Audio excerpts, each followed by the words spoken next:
L'actualité tristement sanglante d'hier soir, direction l'Afghanistan, où le double attentat perpétré hier aux abords de l'aéroport de Kaboul a fait des dizaines de morts, dont 13 soldats américains. L'attaque, elle est revendiquée par le groupe État islamique qui met en péril les dernières évacuations. Elle s'est produite à proximité de bus qui étaient remplis de réfugiés afghans qui devaient décoller pour la France, alors que les évacuations se terminent, vous le savez, ce soir. L'un d'eux a accepté de témoigner pour RMC. C'est le reportage de la rédaction. Il est signé ce matin, Alexandra Sirgan. Cet interprète afghan de l'armée française devait être évacué hier par avion avec sa famille.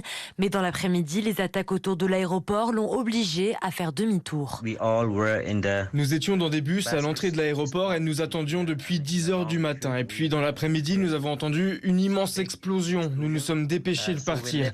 Il y a ensuite eu une deuxième explosion à l'endroit où nous étions garés. En rentrant chez nous, nous avons reçu des emails de nos avocats qui nous disaient qu'il n'y aurait plus d'évacuation. Père de 3 enfants, il craint les représailles des talibans. Quand nous étions avec nos familles dans les bus, nous avons remarqué que les talibans nous filmaient. Sur le moment, je me suis dit, c'est pas grave, nous sommes en train de quitter le pays, mais j'ai très peur maintenant.